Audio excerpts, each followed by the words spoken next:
Hello friends, good morning. Welcome to one day exam target. आप सभी का स्वागत है आपके अपने चैनल वनडे एग्जाम टारगेट पर। फ्रेंड्स, आप सभी की मॉर्निंग 6 बजे वाली करंट अफेयर की क्लास स्टार्ट हो चुकी है, तो आप लोग जल्दी से ये क्लास को ज्वाइन कीजिए। और आप लोग फिर भी हम बार बार यही कहते हैं कि आप लोग इनएक्टिव फॉर्म में हैं। जिस तरीके से एक्टिव होना चाहिए उस तरीके से आप लोग एक्टिव नहीं है, बिल्कुल भी नहीं है, 0% भी एक्टिव नहीं है।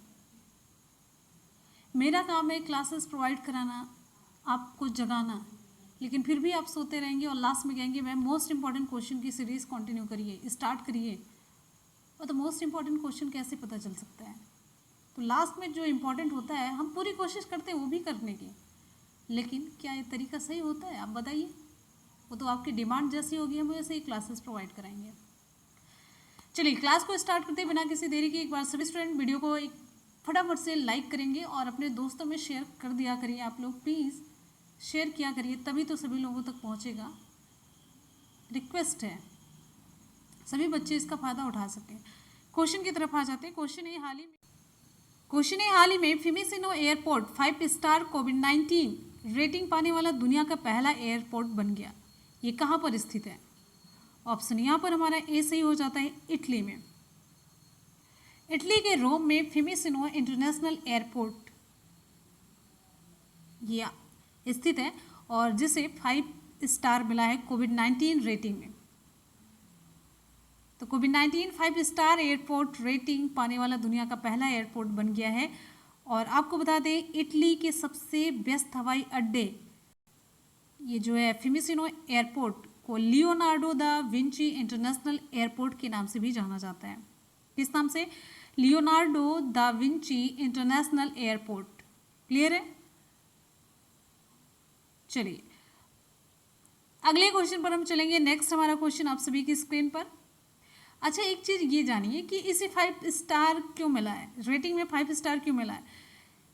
ये देखिए, कोरोना वायरस के प्रसार को कम करने में कारगर स्वच्छता प्रक्रियाओं और अन्य जो इससे निपटने के प्रयास हैं, इसके लिए इसे 5 स्टार रेटिंग मिला है।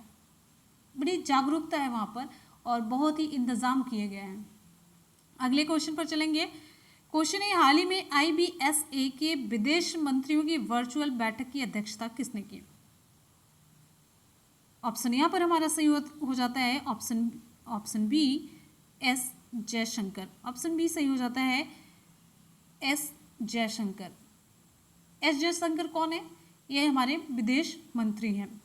तो विदेश मंत्री श्री एस जयशंकर ने वीडियो कॉन्फ्रेंसिंग के माध्यम से IBSA के विदेश मंत्रियों की बैठक की अध्यक्षता की। अब IBSA क्या है ये देखिए, इसका फुल फॉर्म है the India Brazil South Africa dialogue forum. Clear हो गया? तो IBSA के विदेश मंत्रियों की बैठक की अध्यक्षता की विदेश मंत्री श्री एस जयशंकर ने। कैसे? वीडियो कॉन्फ्रेंसिंग के माध्यम से। ठीक है। और बैठक के दौरान मंत्रियों ने IBSA सहयोग को आगे बढ़ाने पर जो विचार है उसका आदान प्रदान किया।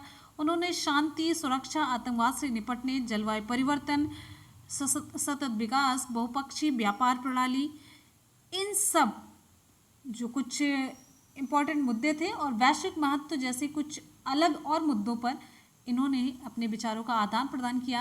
अब विचारों का आदान प्रदान किया जाता है, फिर कोई निर्णय लिया जाता है, इसी तरीके की बातें होती हैं बैठक में।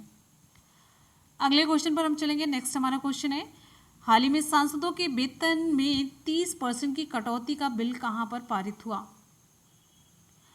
ऑप्शन यहां पर हमारा सही हो जाता है ऑप्शन सी, लोकसभा में। तो लोकसभा ने संसद सदस्य वेतन भत्ता एवं पेंशन संशोधन विधेयक 2020 को 15 सितंबर 2020 को पारित कर दिया।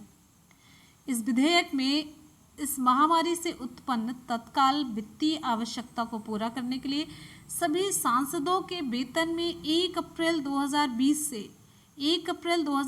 से 1 वर्ष की अवधि के लिए 30% की कटौती करने की मांग की गई है। लोकसभा से रिलेटेड सभी इंपॉर्टेंट फैक्ट यहाँ पर हम लोग जानेंगे। लोकसभा भारतीय संसद का निचला सदन है। उच्च सदन, अभी मैंने आपको बताया, उच्च सदन है राज्यसभा। अगला पॉइंट है, भारतीय संविधान के अनुसार सदन में सदस्यों की अधिकतम संख्या कितनी हो सकती है? 552। कितनी हो सकती है? 552, जिसमें से 530 सदस्य विभिन्न राज्यों के और 20 सदस्य तक के शासित प्रदेशों का प्रतिनिधित्व कर सकते हैं। ठीक है, तो यहाँ पर और आगे देखिए, ये देखिए 552 अधिकतम हो सकती है, तो 530 और 20 कितने हो गए? 550 हो गए। अभी भी बच रहा है 2। तो सदन में पर्याप्त प्रतिनिधित्व नहीं होने की स्थिति में राष्ट्रपति यदि चाहे तो आंग्ल भारतीय समुदाय के 2 प्रतिनिधियों को लोकसभा में मनोनीत कर सकता है। तो अब यहाँ पर हो गया 552। क्लियर है?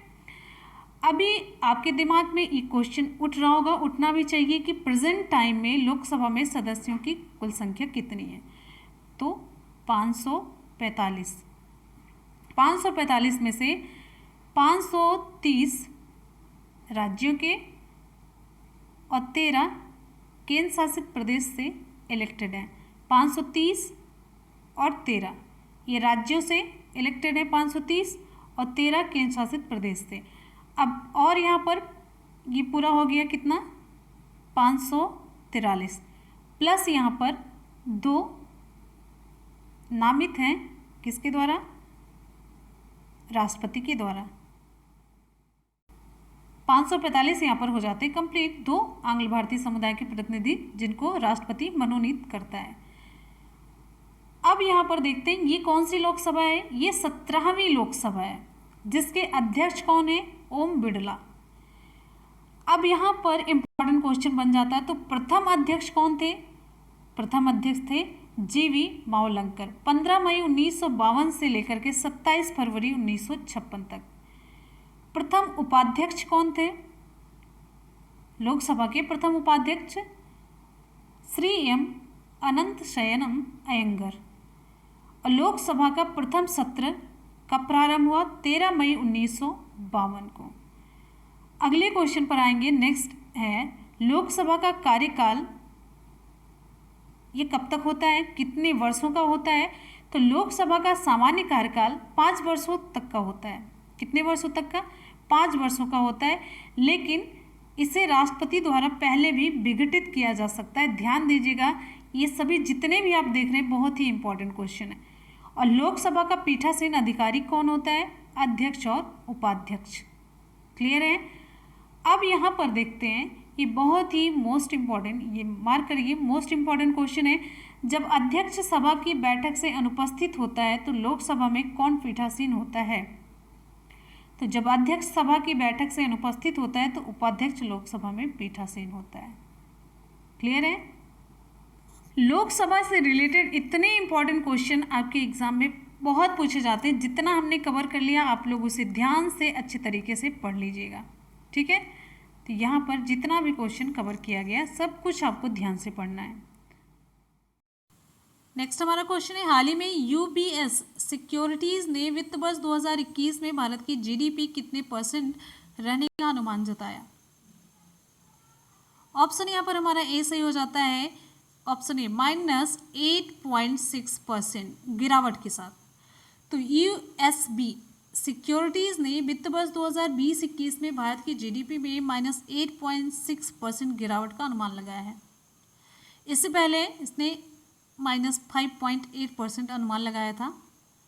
और अगले वित्तीय वर्ष जो फाइनेंशियल ईयर 2022 है, फाइनेंशियल ईयर 2022 में भारत की जीडीपी में यूएसबी सिक्योरिटीज़ ने जो अनुमान लगाया है वो जीडीपी में 10% की दर से बढ़ने की उम्मीद है। ठीक है, अगले वित्त वर्ष में, यानी कि फाइनेंशियल ईयर 2022 में जो यूबीएस सिक्योरिटीज़ ने संभावना जताई है वो ये जताई है कि जीडीपी में 10% की दर से वृद्धि होगी। अच्छा, यूबीएस क्या है? तो यूबीएस सिक्योरिटीज़ एक चीनी निवेश बैंक और ब्रोकरेज फर्म है जिसका मुख्यालय कहाँ पर है? चीन के बीजिंग में स्थित है। अगले क्वेश्चन पर हम आएंगे। नेक्स्ट है, हाल ही में किस देश के पूर्व राष्ट्रपति जिनका नाम है मौसा त्रोरे, इनका निधन हो गया? ऑप्शन आपका बी सही हो जाता है, माली गणराज्य। तो माली गणराज्य के ये पूर्व राष्ट्रपति थे जिनका भी हाल ही में निधन हो गया। इनका नाम है जनरल मौसा त्रोए, लिख देते हैं, आप लोग प्रोनाउंसिएट कर लीजिएगा, त्रोरे, ठीक है, मौसा त्रोरे। ये 1968 से 1991 तक सत्ता में रहे थे। और इनका जन्म कहाँ पर हुआ था? 1936 में माली में एक स्थान है, माली में स्थान है कायस, यहाँ पर हुआ था। और एक पूर्व सैन्य नेता थे जिन्होंने सैन्य तख्ता पलट करते हुए मोडिबो कीता, जिन्हें फादर ऑफ इंडिपेंडेंस के नाम से जाना जाता है, से जबरन शासन संभाला था। हालांकि उन्हें भी मार्च 1991 में हुए जबरदस्त विद्रोह प्रदर्शन के बाद एक सैन्य तख्ता पलट का सामना करना पड़ा था। तो ये उस समय बड़ी ज़्यादा न्यूज में था ये। अच्छा, यहाँ पर बात आ जाती है माली गणराज्य की। तो इसकी राजधानी क्या है? आपको हम बता चुके हैं, इसकी राजधानी है बमाको। मुद्रा क्या है माली गणराज्य की? मुद्रा पश्चिम अफ्रीकी CFA फ्रैंक है। नेक्स्ट क्वेश्चन पर आएंगे। हमारा अगला क्वेश्चन है, हाल ही में चौथे वैश्विक आयुर्वेद शिखर सम्मेलन का उद्घाटन किसने किया? ऑप्शन हमारा सही हो जाता है ऑप्शन सी, वेंकैया नायडू। तो हमारे उपराष्ट्रपति हैं M वेंकैया नायडू। M वेंकैया नायडू ने चौथे वैश्विक आयुर्वेद शिखर सम्मेलन का उद्घाटन किया। और एक इम्पॉर्टेंट फैक्ट ये जानिए कि किस विषय पर ये आयोजन किया गया, ये शिखर सम्मेलन किस विषय पर रखा गया। तो ये विषय यहाँ पर देख लीजिए, emerging opportunities for Ayurveda during pandemic. Clear है? अच्छा, इस शिखर सम्मेलन का उद्देश्य क्या है? इस शिखर सम्मेलन का उद्देश्य आयुर्वेद प्रतिरक्षा मॉडल को, आयुर्वेद प्रतिरक्षा मॉडल मतलब आयुर्वेद में इम्यून सिस्टम को बढ़ाने के बहुत ज़्यादा चांसेस हैं, जो कि आजकल आयुर्वेदा पे ही हम लोग निर्भर कर रहे हैं कि हमारा इम्यून सिस्टम अच्छा हो, काढ़ा वगैरह ये सब पी रहे हैं। तो कहने का मतलब इस शिखर सम्मेलन का उद्देश्य कि आयुर्वेद प्रतिरक्षा मॉडल को वैश्विक स्तर पर लाना। और किस नाम से? जैसे हेल्थ एज वन और इम्यूनिटी थ्रू आयुर्वेदा नाम के समाधान के रूप में ये प्रदर्शित करना है। कहने का मतलब आयुर्वेद के महत्व को दुनिया भर को दिखाना है। Health as one, health as one, और इम्यूनिटी थ्रू आयुर्वेदा। एक मिनट, आयुर्वेदा, इस नाम से दुनिया को इसका समाधान बताना है। अब यहाँ पर ये एक इम्पॉर्टेंट फैक्ट जानते रहिए। आयुष मंत्रालय के राज्य मंत्री कौन है? श्रीपाद यसो नाइक है, श्रीपाद यसो नाइक। अगले क्वेश्चन पर आते हैं। नेक्स्ट है हमारा क्वेश्चन है, हाल ही में ऑनलाइन पोकर प्लेटफॉर्म 9 स्टैक्स ने किसे अपना ब्रांड एम्बेसडर बनाया? ऑप्शन यहाँ पर हमारा बी सही हो जाता है, सुरेश रैना को। तो ऑनलाइन पोकर प्लेटफॉर्म है 9 स्टैक्स, इसने सुरेश रैना को अपना नया ब्रांड एम्बेसडर बनाया है।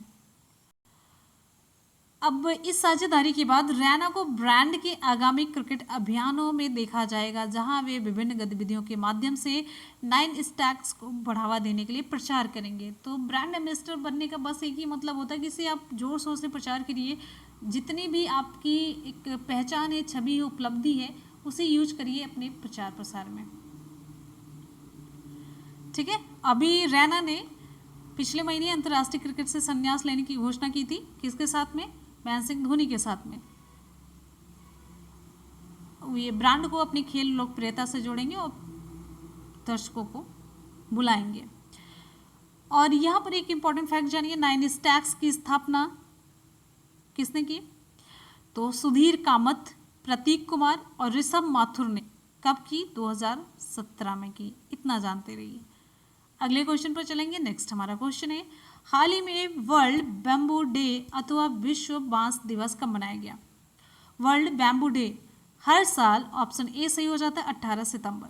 हर साल 18 सितंबर को विश्व स्तर पर वर्ल्ड बैम्बू डे अथवा विश्व बांस दिवस के रूप में मनाया जाता है। क्यों मनाया जाता है, उद्देश्य क्या है? ये दिन बांस के फायदों के बारे में जागरूकता बढ़ाने और रोजमर्रा के उत्पादों में इसके उपयोग को बढ़ावा देने के लिए मनाया जाता है। वैसे बैम्बू का बहुत उपयोग होता है। अब आजकल फिर से पुराना कल्चर वापस आ रहा है, तो सभी लोग देशी टाइप में चीज़ें ज़्यादा यूज़ कर रहे हैं। इवन डेकोरेटिव आइटम हो या फिर कोई भी चीज़ हो घर में, देशी तरीके से ही वो एक जो लुक है वो देशी लुक ही आए, रूम के डेकोरेशन में एक पारंपरिक लुक आए, ऐसा लुक कर रहे हैं। तो उसमें बैम्बू का भी एक बहुत ही इम्पोर्टेंट रोल होता है। ठीक है। अच्छा, यहाँ पर ये देखिए, वर्ल्ड बैम्बू डे 2020 के 11वें संस्करण की थीम क्या है? Bamboo now. Bamboo now. ठीक है, चलिए। अच्छा, यहाँ पर आप जानते रहिए, विश्व बांस संगठन द्वारा 18 सितंबर को वर्ल्ड बैम्बू डे मनाए जाने की आधिकारिक घोषणा 2009 में बैंकॉक में आयोजित 8वीं वर्ल्ड बैम्बू कांग्रेस में की गई थी। कुछ इंपॉर्टेंट फैक्ट, विश्व बांस संगठन का मुख्यालय कहाँ पर है? बेल्जियम के एंटवर्प में। बेल्जियम के एंटवर्प में विश्व बांस संगठन का मुख्यालय है। विश्व बांस संगठन की स्थापना कब हुई? 2005 में हुई। विश्व बांस संगठन के कार्यकारी निदेशक कौन है? सुजैन लुकास हैं। ठीक, तो फ्रेंड्स यहाँ पर आज के करंट अफेयर के क्वेश्चन हो जाते हैं कंप्लीट। एक बार जल्दी से कर लेंगे सुपरफास्ट रिवीजन। क्वेश्चन है, हाल ही में फिमिसिनो एयरपोर्ट 5 स्टार कोविड-19 रेटिंग पाने वाला दुनिया का पहला एयरपोर्ट बन गया है। ये कहाँ पर स्थित है? ऑप्शन हमारा ए सही हो जाता है, इटली में। नेक्स्ट क्वेश्चन है, हाल ही में IBSA के विदेश मंत्रियों की वर्चुअल बैठक की अध्यक्षता किसने की? ऑप्शन हमारा बी सही हो जाता है, श्री S जयशंकर ने। क्वेश्चन है, हाल ही में सांसदों के वेतन में 30% की कटौती का बिल कहाँ पारित हुआ? ऑप्शन सी हमारा सही हो जाता है, लोकसभा में। नेक्स्ट क्वेश्चन है, हाल ही में UBS सिक्योरिटीज ने वित्त वर्ष 2021 में भारत की GDP कितने % रहने का अनुमान जताया है? ऑप्शन हमारा ए सही हो जाता है, -8.6%। क्वेश्चन है, हाल ही में किस देश के पूर्व राष्ट्रपति मौसा त्रोय का निधन हुआ? तो ऑप्शन हमारा बी सही हो जाता है, माली गणराज्य। नेक्स्ट है, हाल ही में चौथे वैश्विक आयुर्वेद शिखर सम्मेलन का उद्घाटन किसने किया? तो विकल्प यहाँ पर हमारा सही हो जाता है, सी, हमारे उपराष्ट्रपति M वेंकैया नायडू ने। नेक्स्ट क्वेश्चन है, हाल ही में ऑनलाइन पोकर प्लेटफॉर्म 9 स्टैक्स ने किसी अपना ब्रांड एम्बेसडर बनाया? तो विकल्प हमारा बी सही हो जाता है, सुरेश रैना को। नेक्स्ट क्वेश्चन है, हाल ही में वर्ल्ड बैम्बू डे अथवा विश्व बांस दिवस कब मनाया गया? ऑप्शन हमारा ए सही हो जाता है, 18 सितंबर को। तो फ्रेंड्स, यहाँ पर आज के पूरे करंट अफेयर हम लोगों ने देख लिया और इसका सुपरफास्ट रिवीजन भी कर लिया। चलते हैं कल के करंट अफेयर की तरफ, जिसका करेंगे हम लोग सुपरफास्ट रिवीजन। तो उससे पहले एक बार सभी स्टूडेंट वीडियो को लाइक और दोस्तों में शेयर जरूर कर देंगे। कल के क्वेश्चन, हाल ही में किस सरकार ने माई फैमिली माई रिस्पॉन्सिबिलिटी अभियान शुरू किया? ऑप्शन ए हमारा सही हो जाता है, महाराष्ट्र सरकार। और कल के सवाल का जवाब भी आपको मिल चुका है। क्वेश्चन है, हाल ही में पेटीएम फर्स्ट गेम ने अपना ब्रांड एम्बेसडर किसे नियुक्त किया? ऑप्शन हमारा यहाँ पर बी सही हो जाता है, सचिन तेंदुलकर को। नेक्स्ट है, हाल ही में पूर्व क्रिकेटर सदाशिव पाटिल का निधन हो गया। ये संबंधित थे कहाँ से? ऑप्शन ए सही हो जाता है, महाराष्ट्र से। नेक्स्ट हमारा क्वेश्चन है, हाल ही में किस सरकार ने अपने MSME पारिस्थितिकी तंत्र के लिए सिडबी के साथ साझेदारी की? तो विकल्प यहाँ पर हमारा सी सही हो जाता है, राजस्थान सरकार ने। क्वेश्चन है, हाल ही में विश्व रोगी सुरक्षा दिवस कब मनाया गया? ऑप्शन ए सही हो जाता है, 17 सितंबर को। देखिए, विश्व रोगी सुरक्षा दिवस 2020 का विषय है health worker safety, a priority for patient safety. Next है, हाल ही में टाइटन कंपनी ने किस बैंक के साथ मिलकर भारत की पहली संपर्क रहित पेमेंट घड़ी टाइटन पे लॉन्च किया? ऑप्शन यहाँ पर हमारा बी सही हो जाता है, स्टेट बैंक ऑफ इंडिया। अगला क्वेश्चन है, हाल ही में OECD ने वित्त वर्ष 2021 में भारत की GDP में कितने % की गिरावट की संभावना जताई? ऑप्शन यहाँ पर हमारा ए सही हो जाता है, -10.2%। ऑप्शन ए सही होता है, -10.2%। नेक्स्ट क्वेश्चन पर चलेंगे। हमारा अगला क्वेश्चन है, हाल ही में G20 देशों की पर्यावरण मंत्र स्तरीय बैठक की अध्यक्षता किसने की? ऑप्शन यहाँ पर हमारा कौन सा सही होगा? ऑप्शन बी सही हो जाता है, सऊदी अरब ने। तो सऊदी अरब के सुल्तान ने इस वीडियो कॉन्फ्रेंसिंग की अध्यक्षता की। क्वेश्चन है, हाल ही में भारतीय शास्त्रीय नृत्य की प्रख्यात विद्वान का निधन हो गया, जिनका नाम क्या था? नाम पूछा जा रहा है आपसे। ऑप्शन यहाँ पर हमारा सही हो जाता है ऑप्शन सी, कपिला वात्स्यायन। तो फ्रेंड्स, यहाँ पर कल के क्वेश्चन का भी हम लोगों ने सुपरफास्ट रिवीजन कर लिया। चलते हैं हम आज के सवाल की तरफ। आज का सवाल आप सभी के लिए है, हाल ही में फेमिसिनो एयरपोर्ट 5 स्टार कोविड-19 रेटिंग पाने वाला दुनिया का पहला एयरपोर्ट बन गया। ये कहाँ पर स्थित है? आपको बताना है कमेंट सेक्शन में, कमेंट करके फटाफट से जल्दी से बताइए कहाँ पर स्थित है। बहुत ही इंपॉर्टेंट है, और जितना भी उस कंट्री के बारे में आप जानते हो कमेंट सेक्शन में डिटेल में बताएंगे, मुझे बहुत खुशी होगी। खोज करके सोच समझ करके आप लोग रिप्लाई कीजिएगा, ठीक है। तो इसी के साथ ही क्लास को कंप्लीट करते हो। 3 बजे आप सभी की जीएस क्लास होगी एनसीईआरटी का, जो हमने 3000 क्वेश्चन की सीरीज स्टार्ट की है वो हम कंटिन्यू कर रहे हैं। तो ठीक है, इसी के साथ ही मिलते हैं फिर नेक्स्ट क्लास में। और आपका एक न्यू चैनल है मुनमुन ब्लॉग्स, जिसके लिंक हम आपको नीचे डिस्क्रिप्शन बॉक्स में दे देंगे। आप चैनल को जाकर के सब्सक्राइब कर सकते हैं, आपको अच्छा लगेगा, गारंटी है कि पसंद आएगा। चलिए, इसी के साथ ही मिलते हैं फिर नेक्स्ट वीडियो में। तब तक के लिए good bye and take care.